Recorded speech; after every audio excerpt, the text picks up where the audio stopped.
안녕하십니까. 우리 해외에 있는 우리 애국 동지 여러분, 그리고 전국의 애국 동포 여러분, 또한 지금도 전국에서 우리 공화당 중요한 지금 역사적인 순간이죠.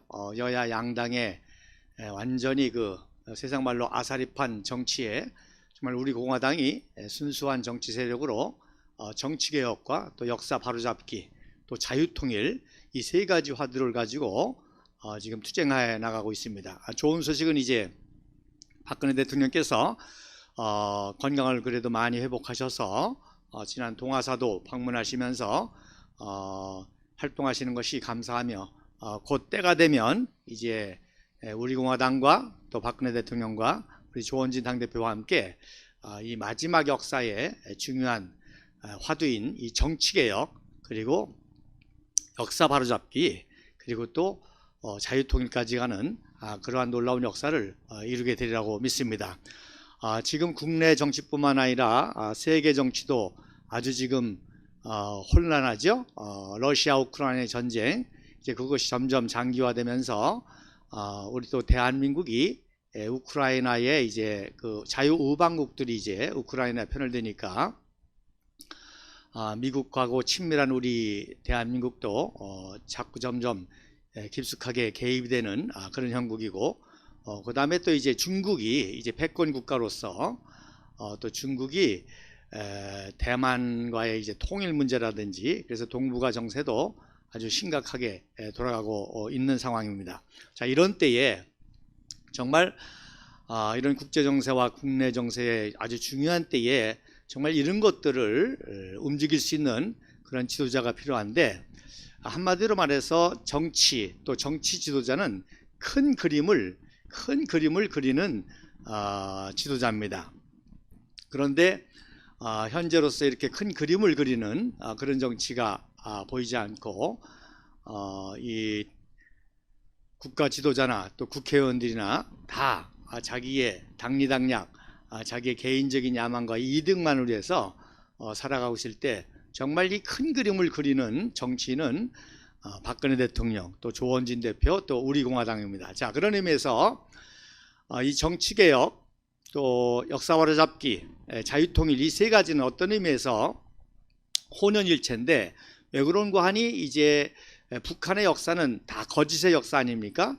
그래서 자유통일을 한다는 것은 이제 북한의 78년 동안 세뇌된 북한 동포들에게 바른 역사를 가리켜서 통일 대한민국의 이제 주역을 만드는 일이고, 또 지금의 이제 이 정치 문제도 결국 종북 좌파 세력은 잘못된 역사에 근거해서 정권을 차지하고 또 거짓과 이런 것으로 국민을 선동하는 정치 아닙니까? 그런 의미에서 이제 역사 바로잡기가 중요하고, 또 이런 의미에서 또 정치개혁이 지금 심각한 화두로 떠오르고 있습니다.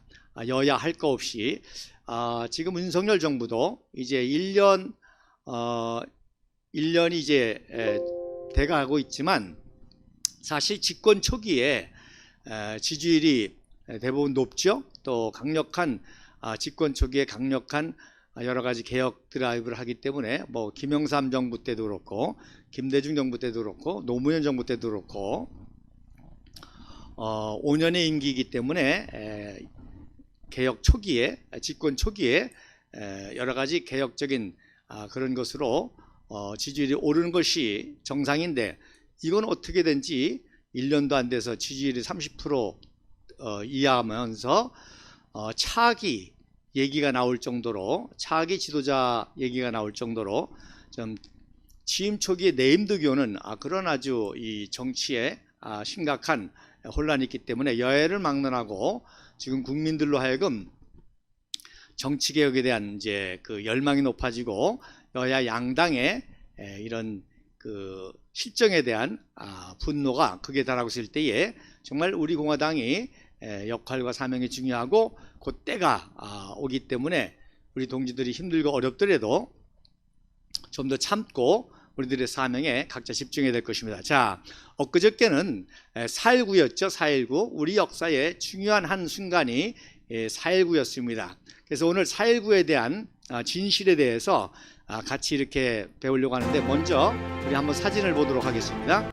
자, 4.19는 3.15 부정선거와 긴밀한 연관이 있죠. 3.15 부정선거는 뭡니까? 바로 제4대 대통령과 부통령 선거 문제였습니다. 그런데 문제는 여러분 사진 보시는 것처럼 자유당의 대통령 후보는 국부 이승만 박사였고 부통령 후보는 국회의장 이규붕이었습니다. 그리고 이제 경쟁 상대는 이제 대통령 후보는 민주당의 조병옥 박사고 그리고 부통령은 장면이 되겠습니다.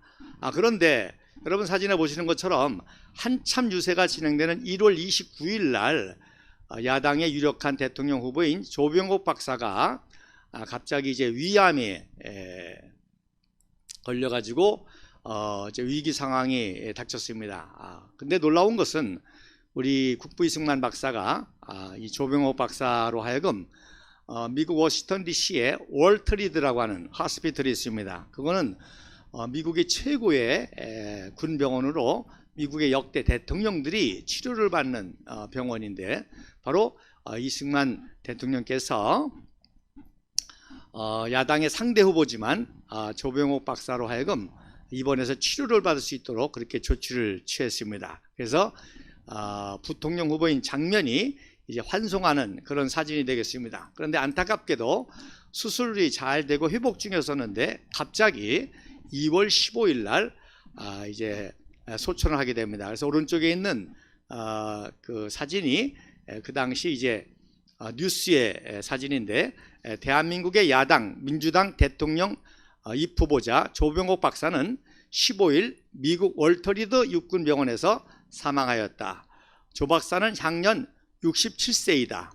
병원 당국자는 조 박사가 돌연히 사망하였다고 말하였다. 이렇게 기록을 했습니다. 자,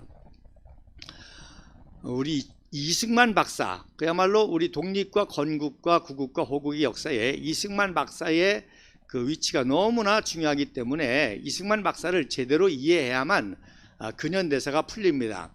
자, 조병옥 박사는 여러분 이승만 박사가 이제 1910년도 한일합방이 되었음에도 불구하고 프린스턴에서 박사학위를 받고 한국에 와서 YMC 학감으로 2년 동안 사역을 하는데 2년 동안 전국을 다니면서 이제 청년들에게 비밀리에 독립운동과 또 독립정신과 이런 것들을 심어줍니다.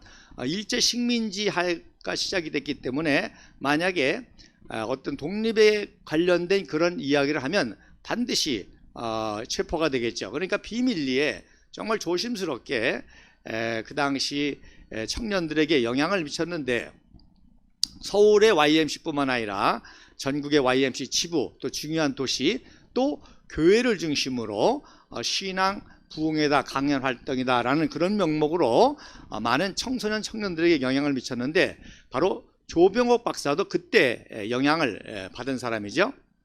특별히 조병옥 박사는 이제 선교사들이 키운 공주영명학교 출신으로 이제 평양의 숭실중학교에 다니고 있었는데 이승만 박사께서 1911년 성탄절 때 그리고 송구영신 때 평양 남산행교에서 부흥 집회를 할 때 조병옥 박사가 직접적으로 설교를 듣고 영향을 받았으리라고 그렇게 생각이 됩니다. 자, 그래서 1910년도에 청년 청소년들에게 바로 이승만 박사를 통해서 받은 꿈은 뭐였냐? 바로 유학이었습니다.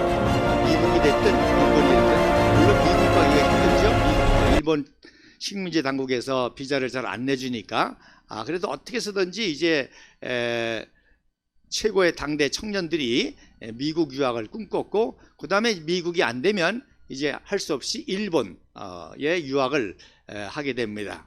그래서 1910년도에 당대의 모든 엘리트 청년 청소년들이 이승만 박사의 영향으로 유학의 꿈을 품게 되고 이제 10년 후에 뭐가 일어나죠?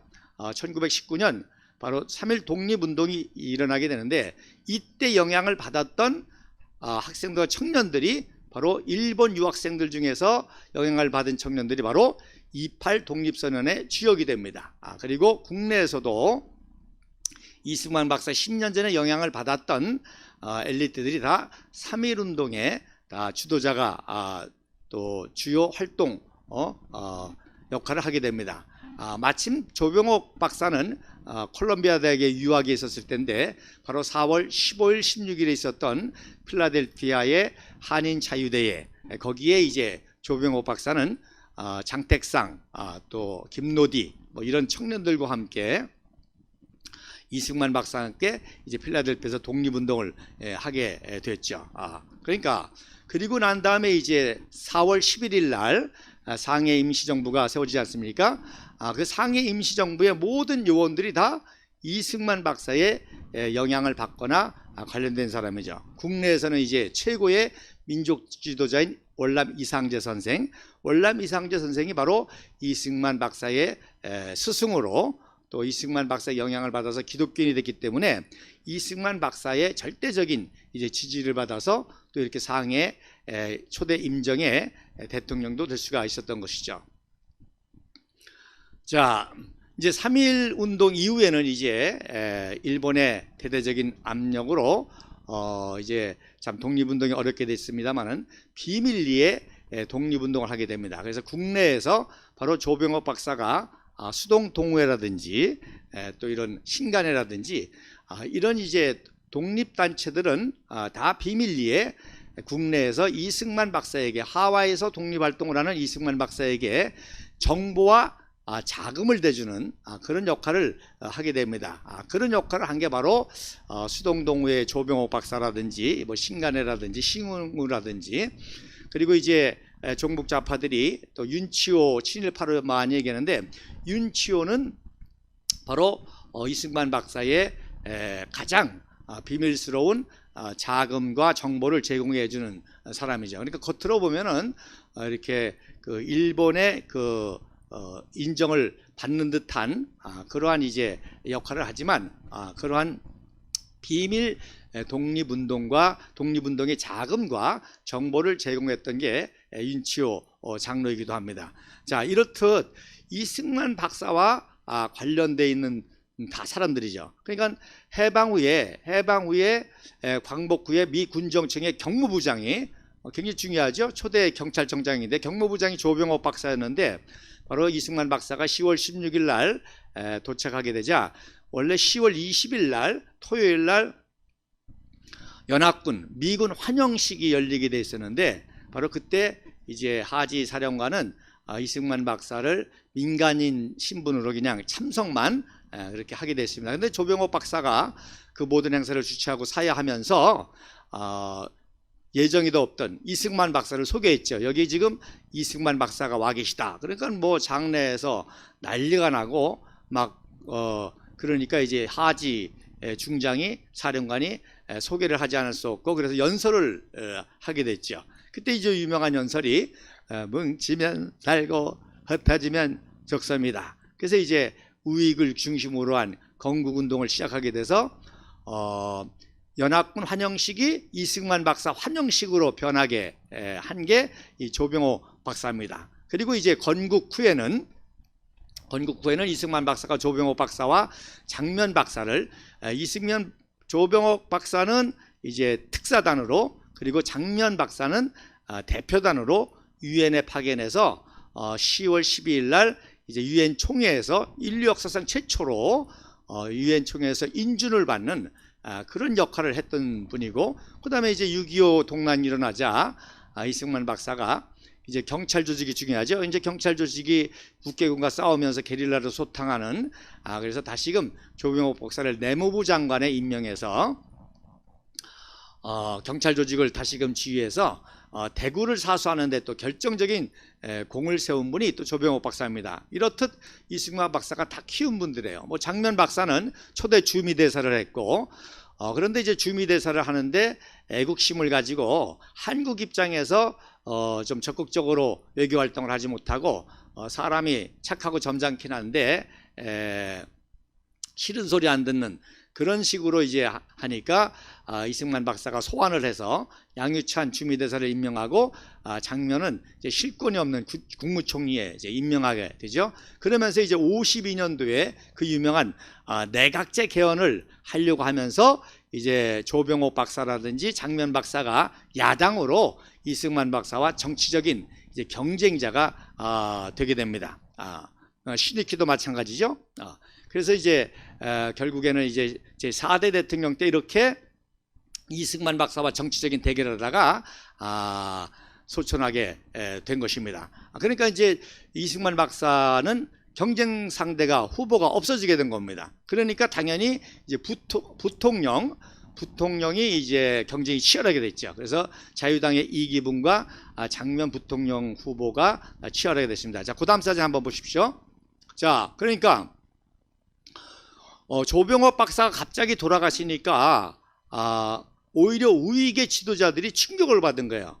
그 당시 이승만 박사는 85세였고 조병옥 박사는 그보다도 17살이 아래인 조병옥 박사 67세였는데 갑자기 돌아가시니까 유일한 대통령 후보인 이승만 박사의 건강이 걱정이 돼가지고 이 우익 지도자들이 2월 18일 날 3일 후죠. 2월 15일 날 조병옥 박사가 돌아가셨는데 급하게 3일 후에 정동제일교회에서 이승만이 청년 시대부터 다녔던 정동교회에서 기도회를 하게 됩니다. 이 기도회는 바로 이승만 박사의 건강을 위한 기도회였죠. 그 유일한 대통령 후보인 이승만 박사. 그런데 얼마나 우리 역사학계가 무지하냐면 우리 역사 이 사진을 뭐라고 그러는 거니? 이승만 박사 대통령 당선을 위한 기도회라 그렇게 기록을 합니다. 여러분 아직 3월 15일 선거도 되기 한 달 전입니다. 선거도 하기도 전에 이승만 박사 당선 기도회를 했다고 해서 마치 무슨 이승만 박사를 우상화하듯이 그렇게 이제 역사학자들이 기록을 합니다. 근데 이거는 이승만 대통령의 당선 기도회가 아니라 여러분 당선 하고자 하실 것도 없잖아요. 지금 유일한 단독 후보니까. 그러나 어쨌든 선거가 끝나지 않았기 때문에 당선자라 할 수 없겠죠. 그래서 이승만 박사의 건강을 위한 기도회 하는 정동교사 하는 모습입니다. 그 맨 왼쪽에 앉아있는 분이 바로 신성모 초대 국방부 장관인데 여러분 이 신성모라는 사람이 참 재밌는 사람입니다. 아까도 말씀드린 것처럼 이제 상해 임시정부 대통령 때부터 이 정치적인 거다 보니까 정치적인 정적들이 많잖아요. 그래서 이제 특별히 이제 공산주의 계열이 이승만 박사를 많이 대적을 했고 또 구한말 또 이제 영친왕파들이 또 많이 이제 대적을 했는데 바로 이 단재 신채호 계열의 또 이런 민족주의 계열이 이승만 박사와에 대해서 많이 정치적인 대결했는데 그때 이제 신성모는 청년 시절에 이승만 박사를 신랄하게 비난하던 청년이었습니다. 그러다 나중에 이제 영국에 유학을 가가지고 영국에서 해양사가 되죠. 또 역시 종북좌파들이 이제 신성모 국방부 장관을 많이 매도합니다. 왜? 이승만 박사가 광복 후에 이제 신성모를 데려오게 해서 초대 국방부 장관을 세웠거든요. 그러니까 일부 잘 모르는 사람들이 야 마도로스 무슨 백군을 국방부 장관 세우느냐 그러면서 많이 매도를 하는데 모르기 때문에 그러는 거예요.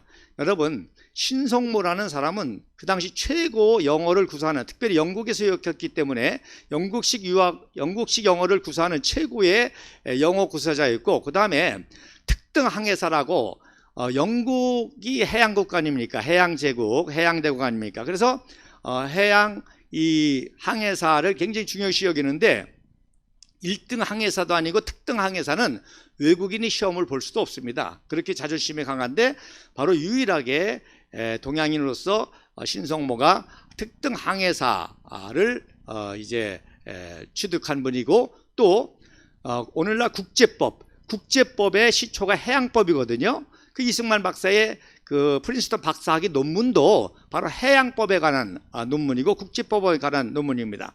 당연히 특등 마도로스로서 항해사로서 신성모가 해양법의 대가였습니다.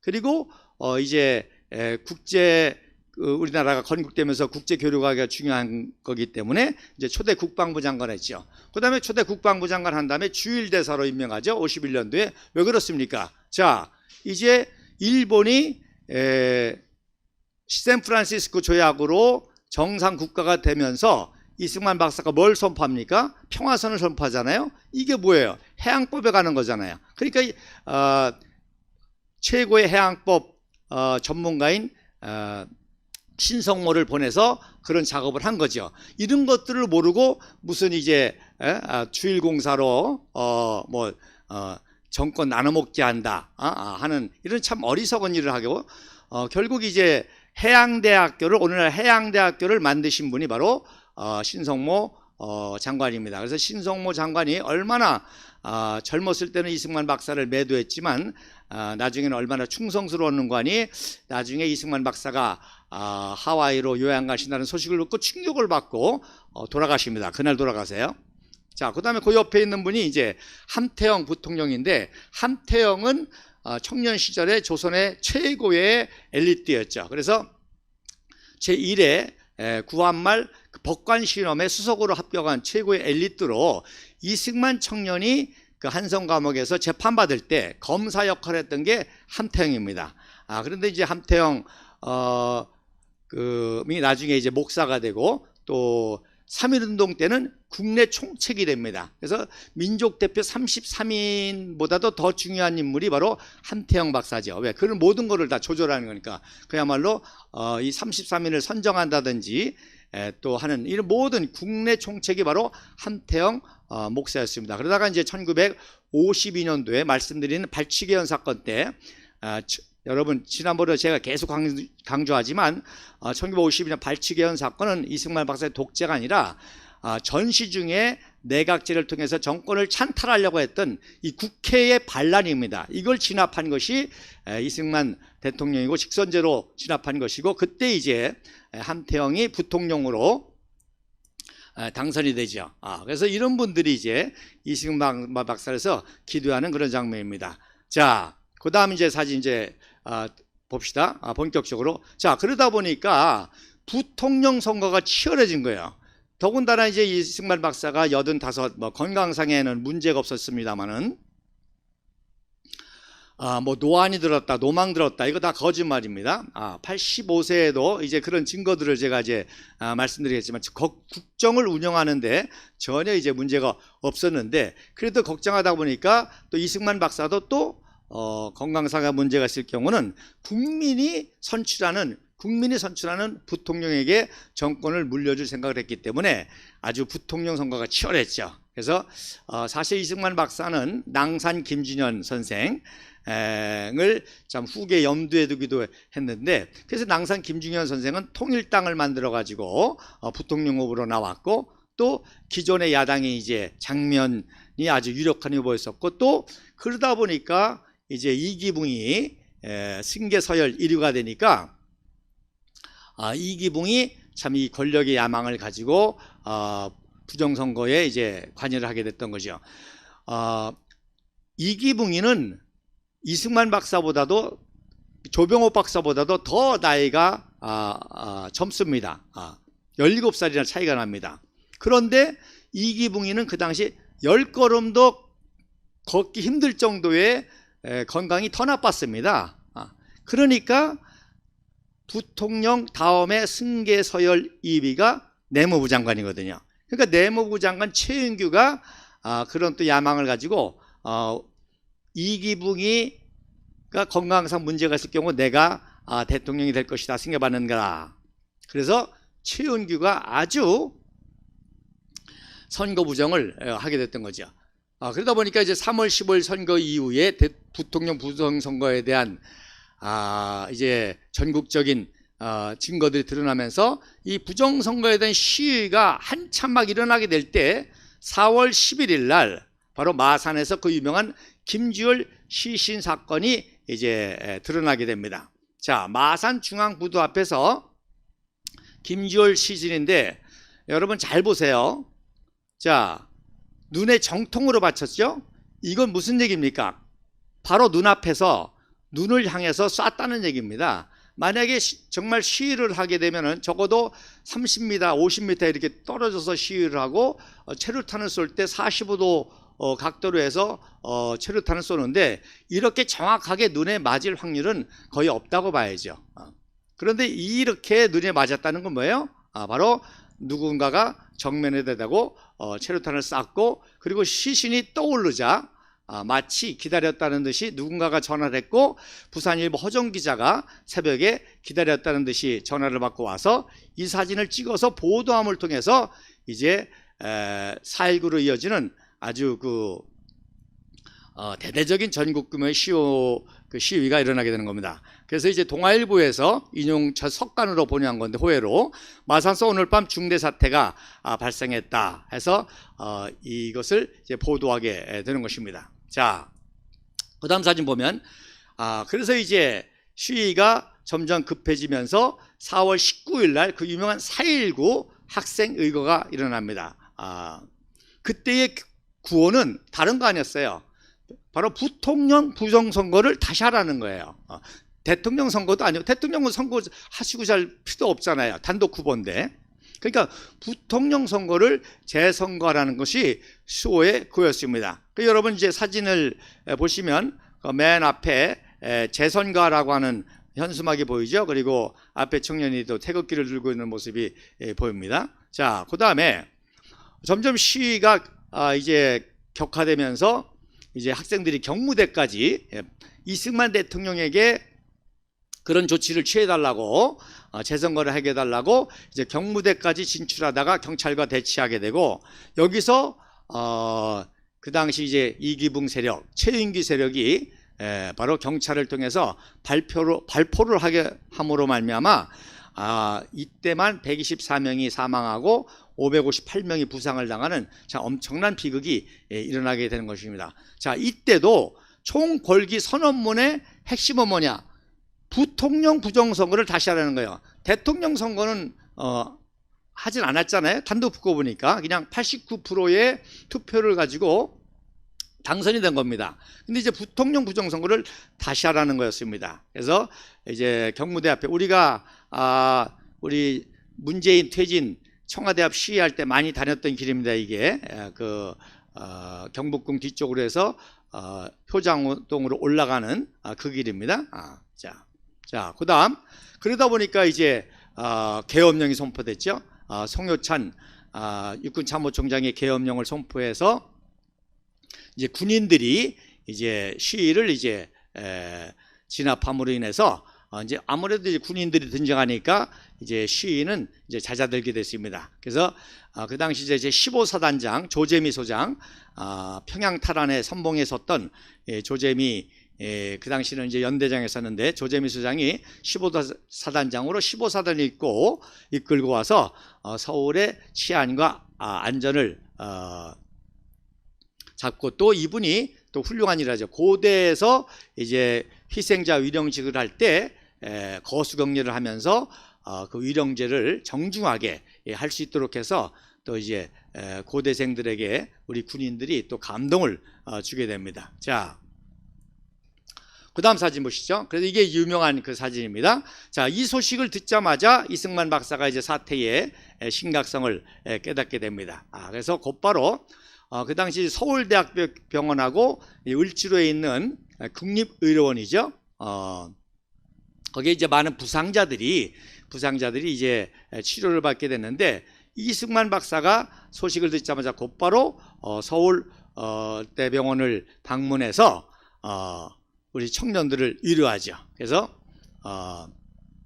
젊은 학생들 참으로 상하다.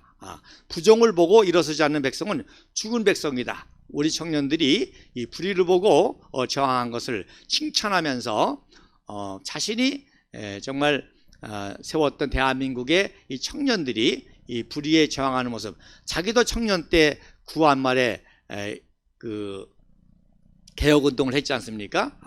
그걸 생각하면서 이때 이제 이승만 박사도 사태의 안정을 위해서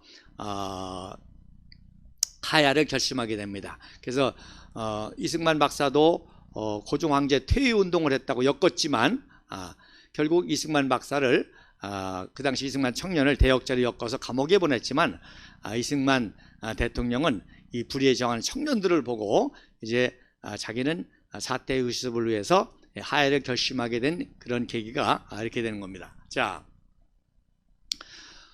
제가 2016년에 그 당시에 이제 모 대학의 학생회장으로 4.19를 주동했다가 특별히 내무부 쪽에서 이제 시일에다가 국립의료원에 입원했던 학생회장을 만나서 이 4.19에 대한 또 대화를 많이 나눴습니다. 그래서 지난번에도 한번 제가 강의를 했습니다만은, 그래서 이 당시 이제 대학교 총학생회장으로 이 4.19를 주도했던 청년 지도자였기 때문에 제가 한번 물어봤습니다. 그 당시 역시 그 시위의 구호가 뭐냐? 이승만 대통령에 대한 그런 구호가 아니었습니다. 이승만 박사가 뭐 독재라든지 뭐 물러나라든지 하여 그런 게 아니라 선거를 다시 하자는 거였다는 것입니다. 그 다음에 제가 이제 궁금해서 이승만 박사에 대해서 어떻게 생각하느냐? 그랬더니 자기는 07과삼이라고 생각한다네. 07과삼. 공은 7가지고 과가 3가지 정도 있는 그러한 아주 훌륭한 지도자라는 겁니다.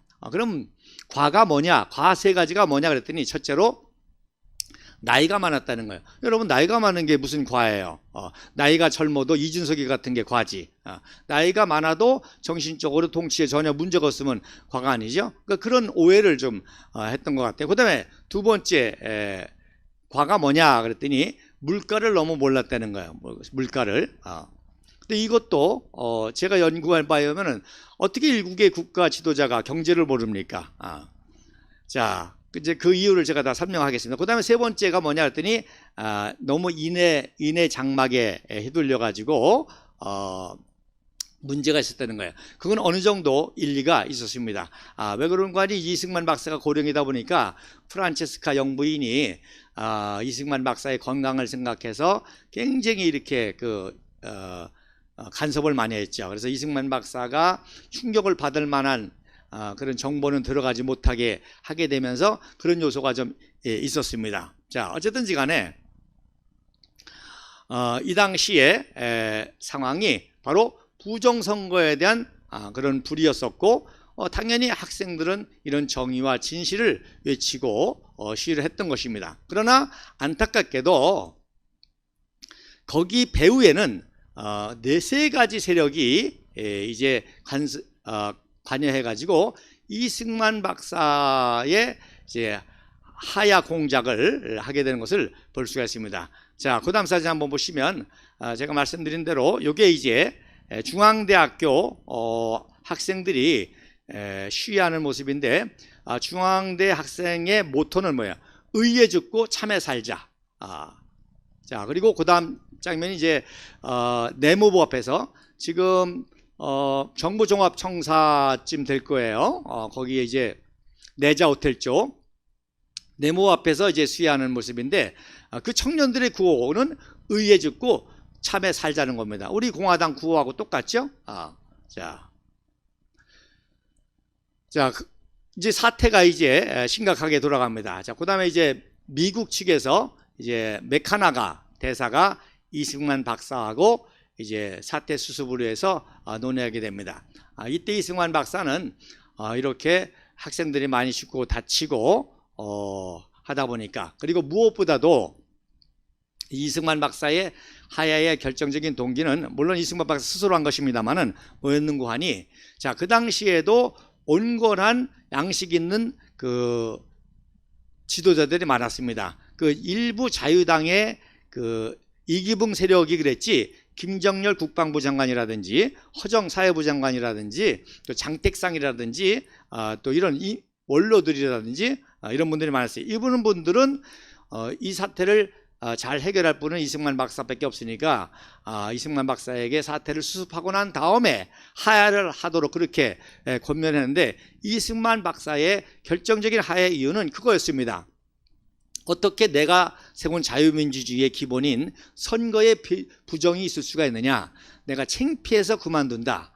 그래서 하야를 결정하게 됐고, 이제 메카나가 대사하고 이제 대화를 하는 중에 이제 메카나가 대사도 이승만 박사의 이제 의도를 깨닫고, 유명한 말이죠. 그래, 그 다음 사진에 이제 메카나가 대사와 이승만 박사의 그 당시의 모습인데, 대화록을 이제 뭐라고 기억했는 거니? 바로 이승만 대통령을 위로하시죠. 당신은 true father, Korean nation, 바로 한국의 친정한 국부고 바로 S 조지 워싱턴, 우리 미국의 국부인 조지 워싱턴과 같은 분이다라고 해서 이제 위로를 하게 되는 것을 볼 수가 있습니다. 자, 그 다음 사진 보면, 그러니까 이 4.19가 있기 전까지는 모든 국정 운영이 정상적이었습니다. 여러분 보세요.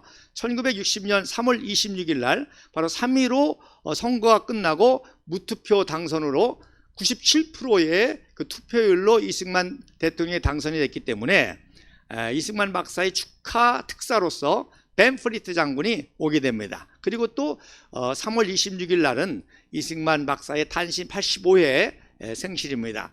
여러분 보시는 대로 전혀 국정 운영하는 데는 이상이 없었어요. 그래서 특별히 이제 벤프리트 장군이 오면서 육사의 아버지라고 그러죠. 우리 국군의 아버지라고 할 수 있고 육사의 특별히 아버지, 4년제 육사를 만든 이 벤프리트 장군 동상 제막식을 이때 했기 때문에 3월 31일 날 이제 제막식을 같이 거행하는 그런 장면이고요. 그 다음에 이제 그 유명한 애국가의 작곡가 안익태 선생이 이제 매년 상신 때마다 오셔서 축하 연주회를 하는데, 여기는 이제 경북궁들에서 축하 연주회를 하고 또 애국가를 취하는 그런 모습입니다.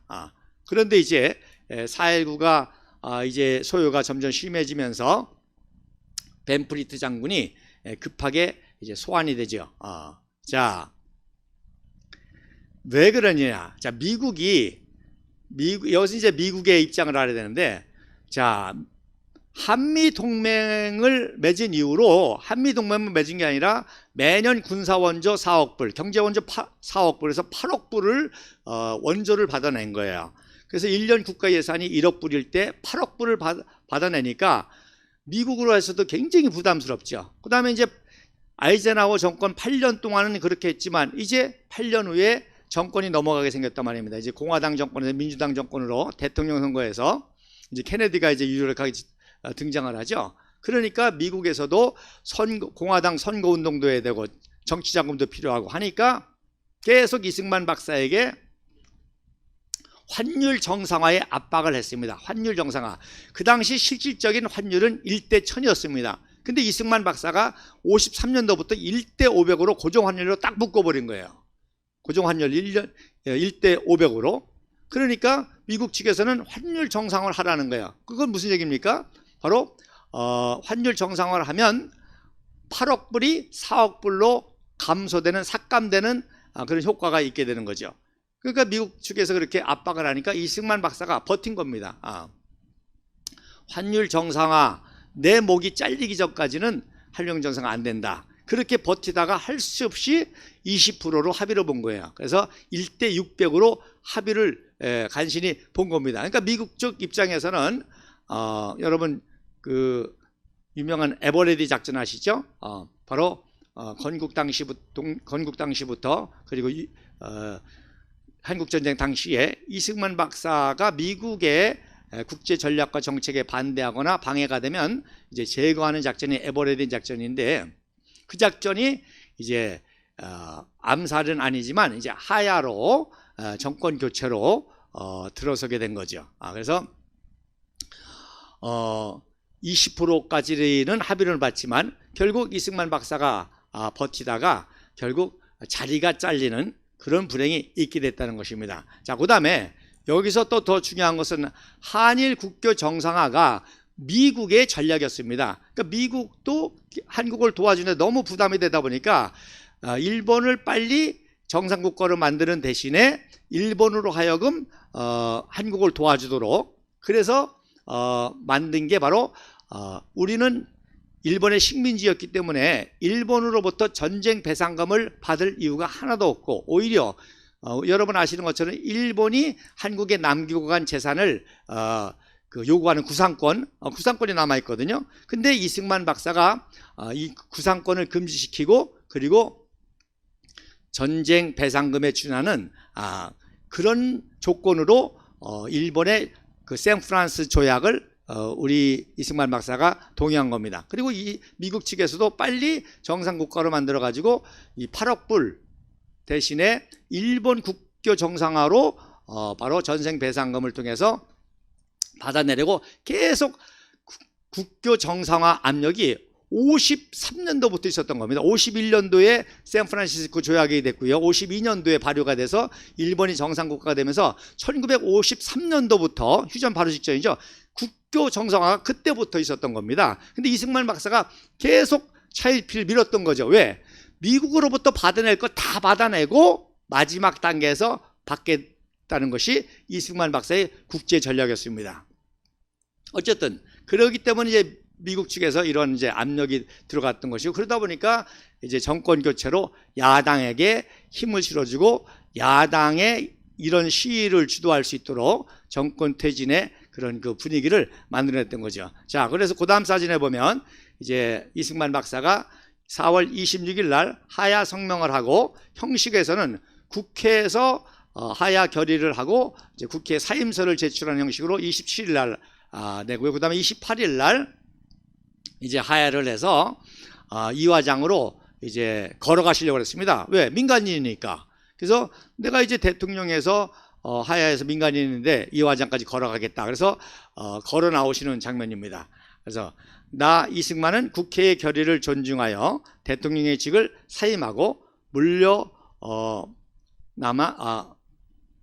국민의 한 사람으로서 나의 여상을 국가와 민족을 위하여 바치고자 하나이다. 그래서 국회에 힘을 실어주고 국회에 그 존중해서 국회의 결의를 받아들이는 형식으로 이제 사임을 하게 되는 것입니다. 원래는 이승만 박사는 26일 날 하야 성명 발표하고 바로 나가시려고 했어요.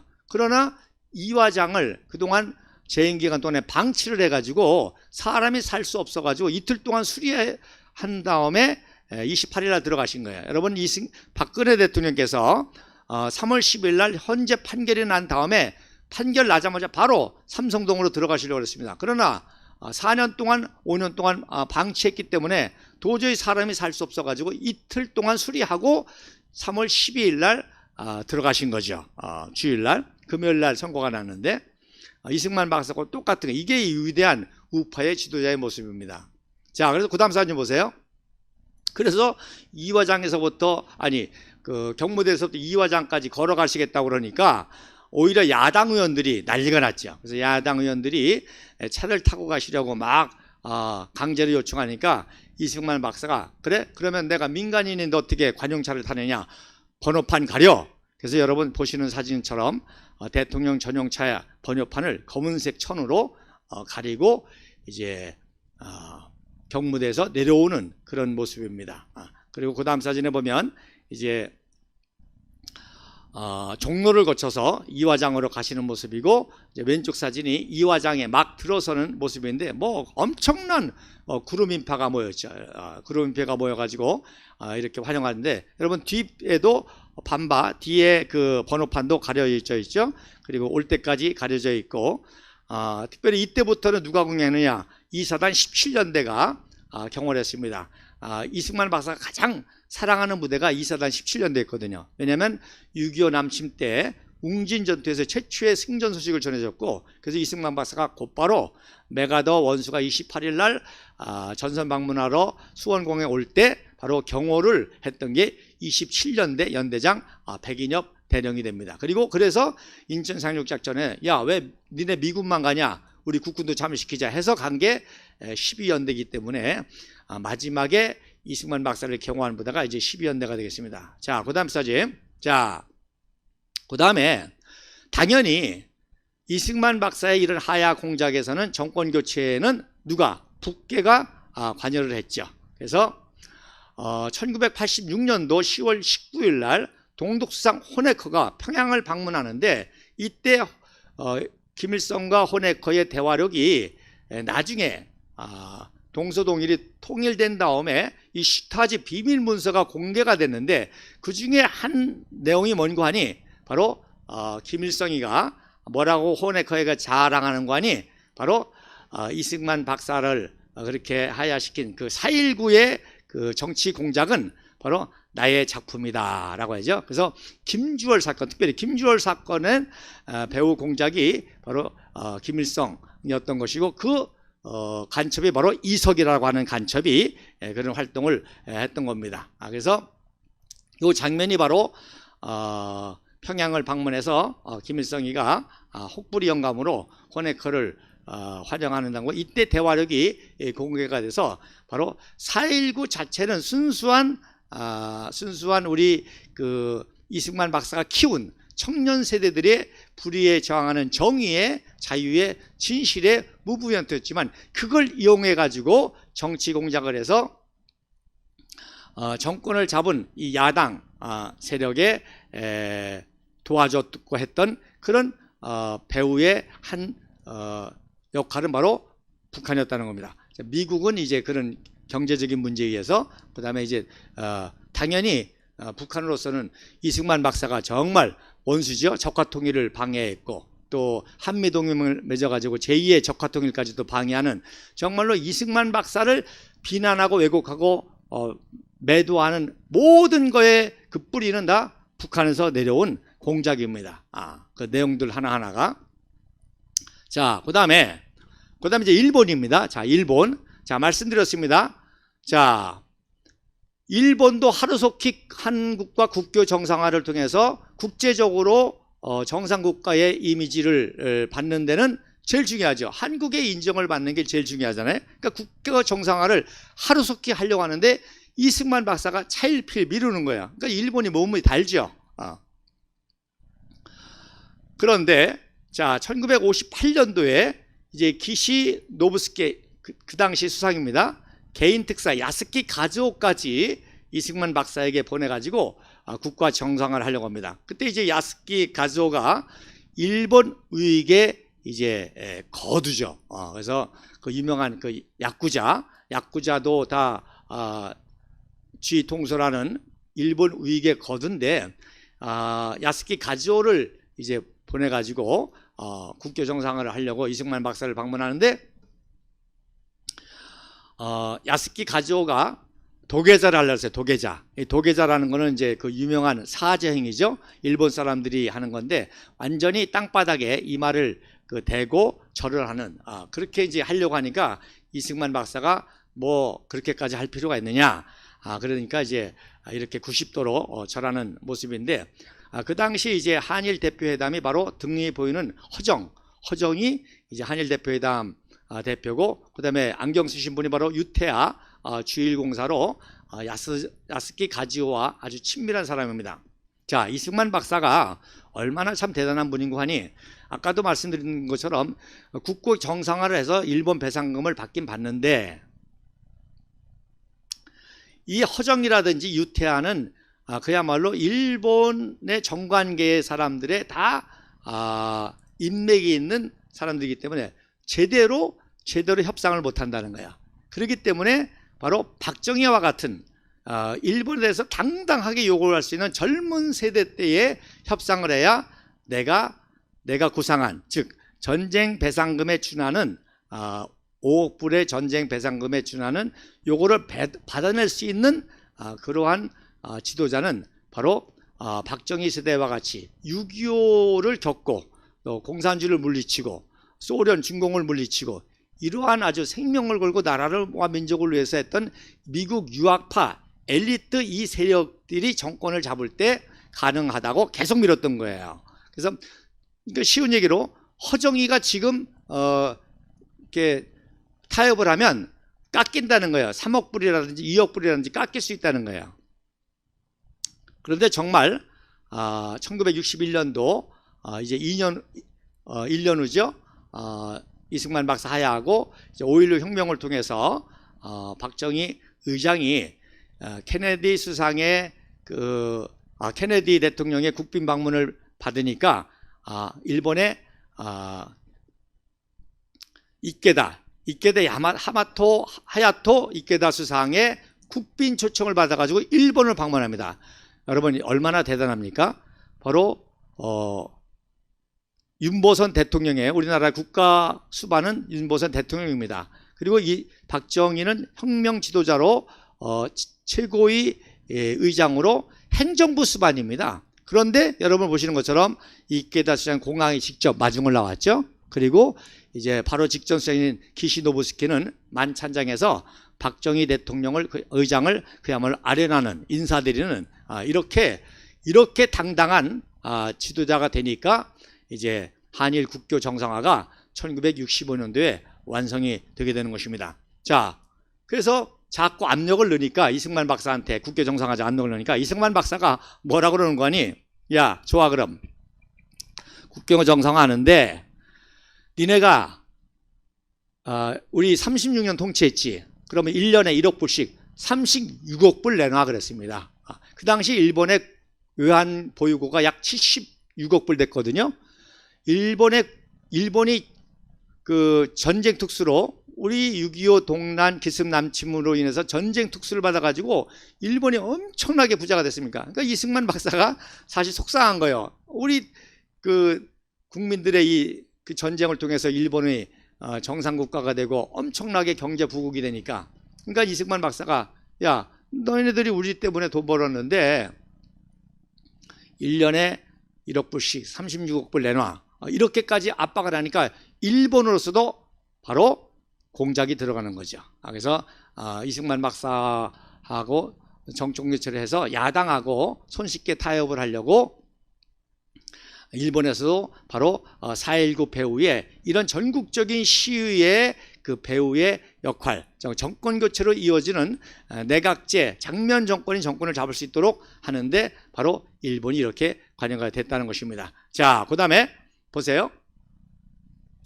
이승만 박사, 여러분 85세 전혀 통치에 문제가 없었습니다. 자, 놀라운 거는요, 아이젠하워가 8년 동안 통치하고 이제 이번에 선거로 정권이 바뀌기 전에 마지막으로 아시아 투어를 하는데 바로 6월 달에 한국을 방문하게 됩니다. 그 이승만 박사가 이제 아이젠하워 일행을 영접하기 위해서 반도 호텔, 국제 호텔을 점검하는 그런 모습입니다.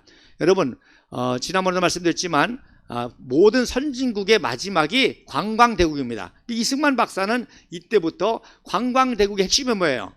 그야말로 호텔이 좋아야 되잖아요. 그래서 반도호텔, 국제호텔, 오늘날 이런 호텔의 기초를 이승만 박사가 이때다 세운 겁니다. 그래서 그 아이젠하워만 오는 게 아니잖아요. 외교 사절단이 나오잖아요. 그 다음 날 1월 16일 날 선진국의 기본이 뭡니까? 에너지 강국 아닙니까? 그래서 연자력 발전 연구원을 만들고 트리마띠가 실험용 원자료가 들어오면서 공릉에 원자력 연구원 공사장을 시찰하는 그런 장면입니다. 자, 그리고 말씀드린 대로 이제 이승만 박사가 하야를 하시고, 그러니까 당연히 미국 쪽에서는 아이젠하워가 6월 달에 6월 19일, 20일 날 방문하는데 이승만 박사가 있으면은 안 만날 수도 없고 곤란하죠. 그러니까 하와이 요양원 공작을 한 겁니다. 그래서 당연히 과도정부도 그렇고 새롭게 정권을 잡을 장면 정권도 말할 것도 없고 이승만 박사가 국내에 있을 때 여러 가지로 부담스러우니까 이제 그 요양 공작을 하게 돼서 5월 29일 날 이제 하야하시고 한 달쯤에 김포공항을 통해서 하와이 요양 가실 때 그때 허정 내각 수반이 마중 나간 거다. 그러니까 망명, 다 거짓말이죠. 어떻게 망명하는데 그 당시 정권 대통령 권한대항이 이렇게 잘 다녀오시라고 마중을 합니까? 그리고 이때 이승만 박사도 얼핏 언진을 두죠. 내가 아이젠하워가 오기 전에는 좀 왔으면 좋겠다라고 하는 언지를 합니다만은 사실 여러 가지로 자리를 비우게 되는, 그래서 2, 3개월 요양을 이제 생각하게 됐던 겁니다. 그리고 말씀드린 대로 이제 아이젠하워가 6월 19일, 20일 날 이제 방문하게 되는데 뭐 이때 사진 엄청나게 많죠. 그러나 제가 이것만 대표적으로 허정 내각 수반이 아이젠하워와 함께 제1군단을 이제 시찰한 의장대 사회를 받는 것입니다. 자, 그러니까 뭐예요? 정치적인 그런 이 흐름이 이렇게 있다는 겁니다. 그래서 뭐 독재 또 뭐 망명 이거 다 세상 말로 개소리죠. 종북좌파의 개소리입니다. 그래서 이렇게 전직 대통령 하야하신 대통령을 마중해 드리고 또 곧 퇴임할 아이젠하워 대통령을 영접하는 대등하게 대우하는 그런 모습을 볼 수가 있습니다. 자, 그래서 여러분 4.19를 통해서 장면 정권이 세워놨는데 장면 정권이 4.19 정신을 제대로 구현했습니까? 아니죠. 오히려 4.19 이 시위를 틈타가지고 종북 좌파들이 활개를 치면서 오라 남으로 가자 북으로 북한에는 전기가 많고 남한에는 쌀이 있으니까 우리가 통일하자 이렇게 난리를 치니까 박정희 장군이 바로 1년 만에 혁명을 해서 혁명의 캐치프레이즈가 뭐예요? 4.19 정신을 완성하겠다는 겁니다. 4.19 정신을 4.19 때문에 장면 정권이 내각 정권이 세워졌는데 그 정신을 제대로 구원하지 못하고 완전히 나라를 망가뜨리니까 우리 군인 엘리트가 정권을 잡아서 4.19 정신을 회복하겠다. 그래서 5월 20일 날, 5월 16일 날 혁명에 성공하고 5월 20일 날 윤보선 대통령을 만나게 되죠. 경무대 면담하게 되는데 장도영 장군하고 했는데 여러분 오른쪽의 사진은 유명한 사진입니다. 자, 권총 이거 풀르는 사진이에요? 차는 사진이에요? 바로 유명한 사진입니다. 풀르는 사진입니다. 그래서 비무장으로 윤보선 대통령을 만나요. 그러니까 이 윤보선 대통령이 이때 비무장이니까 야 너네들 혁명 잘못된 거야. 체포해. 경호실에다 그렇게 명령만 하면 간단하게 5.16 혁명 무산됩니다. 그런데 윤보선 대통령이 박정희 장군의 그 대화를 통해서 설득을 해서 그래서 대통령은 계속 윤보선인 거예요. 뭐만 바뀐 거예요? 행정부만 바뀐 거죠. 행정수박만. 그래서 장면 정권을 물러나고 대통령이 인정한 거 아닙니까? 장면 정권을 물러나고 혁명정부를 인정했기 때문에 그래서 6월 10일 날 이제 동대문 운동장에서 약 7만 명이 모여가지고 4.19 정신을 이어가는 5.16 혁명 정신을 전 국민들에게 보급하는 국가재건 번국민운동 7만 명 모였어요. 촛불 10만 명 버금가는 거죠. 그러니까 100만 200만 다 거짓말. 우리는 뭐 다 그때부터 알았지만 그래서 이 당시 바로 지금부터 거의 60년 전에 7만 명이 모여서 촉진대회를 할 때 박정희 소장이 그 당시 부의장으로 만세 삼창할 때 뒤에서 윤보선 대통령과 장도영 중장이 만세하는 건데 이게 첫 번째 만세일까요? 두 번째 만세일까요? 세 번째 만세일까요? 그것까지는 저도 모르겠습니다. 예. 자, 그래서 그 다음 사진에 보면 4.19 정신이 뭡니까? 바로 자유, 정의, 진리를 드높이자. 그래서 영어로 썼네요. 우리 고려대 학생들이 Let's uplift liberty, justice, true. 그리고 우리의 시위는 평화적이다. 그러나 말씀드린 대로 이 평화적인 시위, 이 위대한 자유와 정의와 진리의 구호 배후에서 종북 좌파와 또 미국은 미국대로 일본은 일본대로 그런 국제 전략적인 자기들의 그 정치적인 이유 때문에 야당을 전폭적으로 지원해서 결국 내각제 정권을 수립하는데 이승만 박사의 하야가 이루어졌다는 것입니다. 자, 그럼 보십시오.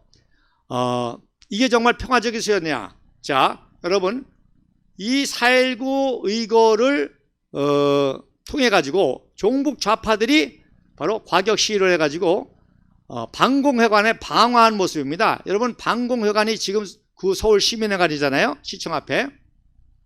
여러분 왜 방공회관에다가 불을 지릅니까? 이거 종북 좌파가 아니고 뭐예요? 그리고 그 당시에는 바로 앞에 메가더 원수 동상이 있었는데 메가더 원수 동상까지도 파괴하려고 하니까 우익 세력들이 막았죠. 그래서 꽃다발을 놓고 또 공산 침략의 격퇴자라고 하는 리본을 달고 해서 동상을 파괴하지 못하도록 한 것입니다. 자, 그 다음 사진 보세요. 결국 남산공원에는 이승만 대통령 동상과 파고다공원에는 동상을 파괴했죠. 이거 누가 했겠습니까? 고대생 했습니까? 중앙대생 했습니까? 이승만 박사가 키운 자유와 정의와 진리의 우리 학생들과 국민들이 했습니까? 아니죠. 바로 종북 좌파가 한 것입니다. 만약에 이렇게 했다고 한다면 이거는 4.19가 인정을 받을 수가 없겠죠. 그래서 이승만 박사를 이렇게 매도하고 왜곡하는 세력이 그 당시에서부터 있었다는 것이고, 이것이 4.19의 한 이면이라는 것을 우리가 알아야, 그래야 4.19의 위대한 혁명 정신을 바로 계승할 수 있고, 구호가 우리랑 똑같잖아요. 자유, 정의, 진실. 그리고 지금도 마찬가지입니다. 이 종북 좌파 세력, 거기에 야합한 탄핵 세력, 이거를 일거에 제거할 세력은 우리밖에 없다는 것입니다. 자, 오늘도 장시간, 오늘 처음으로 한번 제가 준비한 20장을 1시간 내에 끝낸 것 같습니다. 쉬지 않고 이렇게 했는데, 저도 참 감사한 게, 여러분 이승만 박사 박정희 대통령을 연구한다는 게 얼마나 축복인지 아십니까? 이승만 박정희는 대통령은 천재이기 때문에 천재를 연구하다 보면 천재가 되는 것 같아요. 그래서 저도 사실 숫자라든지 날짜 이런 것에 굉장히 약한데, 연구하다 보니까 완전히 자동 입력이 돼요. 그래서 오늘도 1시간 동안 이 60년 전의 역사를 여러분과 함께 풀어봤습니다. 자, 때가 찼습니다. 우리는 이승만 국부, 이승만 박사, 박정희 대통령 혁명정신, 박근혜 대통령 이제 건강을 회복하시면, 이제 때가 되면 이제 선거구, 지난번에도 말씀드렸죠. 선거구가 확정이 되고 여야의 공천 파동으로 이제 판이 짜여질 때, 그때 우리는 분명히 박근혜 대통령과 조원진 대표님과 함께 우리 공화당이 놀라운 역전의 역사를 시작하리라고 봅니다. 마지막으로 이승만 박사의 하야는 굉장히 우리 역사의 아픔과 슬픔이죠. 그러나 저는 역사를 긍정적으로 봅니다. 그렇기 때문에 5.16 혁명 박정희 대통령이 등장할 수가 있었습니다. 박정희 대통령의 11.6 시해 사건, 너무나 가슴 아픈 사건이죠. 그러나 그걸 통해서 박근혜 대통령이 등장할 수가 있었습니다. 박근혜 대통령에 대한 거짓 불법 탄핵, 너무나 분노스럽고 가슴 아프죠? 아닙니다. 바로 조원진 대표와 우리 공화당이 역사에 등장하는 놀라운 하나님의 흐름이요, 하나의 흐름이요, 축복입니다. 이제 때가 됐습니다. 바로 조원진 대표님과 우리 공화당과 함께, 박근혜 대통령과 함께 이 역사의 마지막 최후 완성을 이룰 것이기 때문에, 그런 사명을 가지고 우리 오늘도 당원 동지들이 수고하시고, 또 우리 국민들을 설득해서 최후의 승리를 이룰 수 있기를 바랍니다. 정치개혁, 역사 바로잡기, 자유통일까지 갈 수 있는 시대가 곧 올 것입니다. 감사합니다.